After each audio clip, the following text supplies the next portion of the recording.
Hello everyone, welcome to the new episode of The Washing Machine.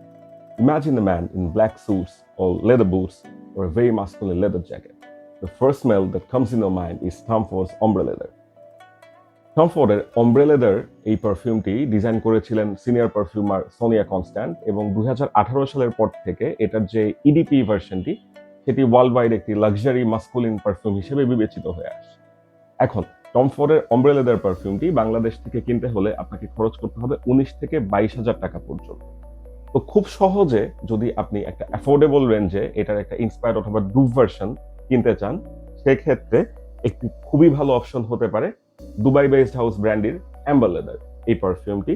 দেখতে পাচ্ছেন এই Amber leather কিন্তু Tom ফোর্ডের অমব্রে লেদারের যে অরিজিনাল পারফিউম সেটার হচ্ছে ওই মিনিমালিস্টিক একটা ম্যাট ডিজাইনের যে বটলটা সেটাকে অলমোস্ট রেপ্লিকেট করেছে এবং এই শুধু লোগোটা না দেখলে কিন্তু হঠাৎ করে এটাকে একদম অমব্রে লেদার বলেই মনে হতে পারে।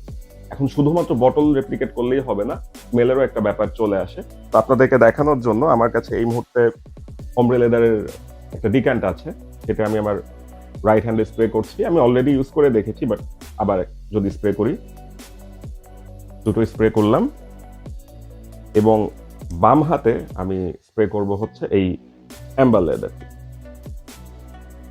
ড্রাই ডাউনের আগে সামান্য একটু কথা বলে নেই, সেটা হচ্ছে যে এই টম ফোর্ড অমব্রে লেদারের ওপেনিংটা হচ্ছে একটা সুইট কারামম, যেটা খুব বেশি প্রমিনেন্ট না, এবং এরপর থেকেই কিন্তু একটা সফিস্টিকেটেড লেদারের ভাইব পাওয়া যায়, যেটা খুব বেশি অ্যানিমালিক কমপ্লিকেটেড লেদার না। ধরেন একটা লেদার জ্যাকেট থেকে কিংবা হচ্ছে একটা কার সিট থেকে যে ধরনের একটা ফ্রেশ লেদারি স্মেল আসে, অনেকটা সেরকম।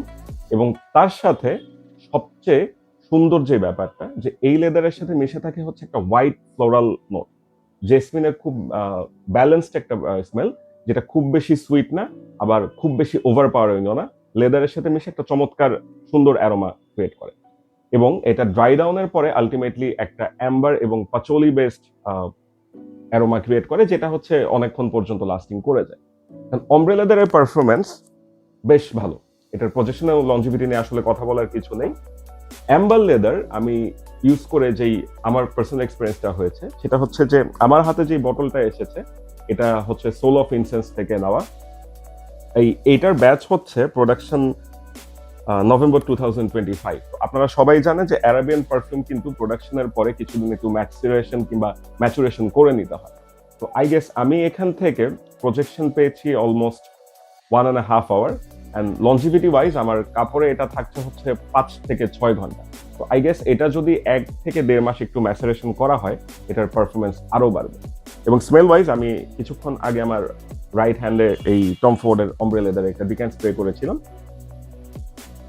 এটার ওপেনিং থেকে যেরকম একটা balanced cardamom, white floral and leather note পাওয়া যায়, এই ব্র্যান্ডির অ্যাম্বার লেদারের সাথে যদি কম্পেয়ার করি, খুব যদি আপনার ম্যাচিউরড নোজ না হয়, এটা আসলে ডিফারেন্সিয়েট করা কঠিন। ইভেন এয়ারে ইট স্মেলস অলমোস্ট সিমিলার।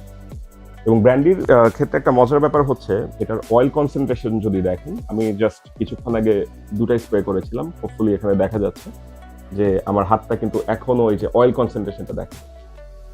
তো কনসেন্ট্রেটেড অয়েল মানে হচ্ছে এটার লঞ্জিভিটি অবশ্যই বেশি হবে এবং পারফরমেন্স আসলে ভালো হওয়ার কথা। তো যারা হচ্ছে এরকম একটা 2,000 টাকা রেঞ্জের ভেতরে অমব্রে লেদারের একটা ভালো অল্টারনেটিভ খুঁজছেন, তাদের জন্য এই ব্র্যান্ডির অ্যাম্বার লেদার হতে পারে চমৎকার একটি অপশন।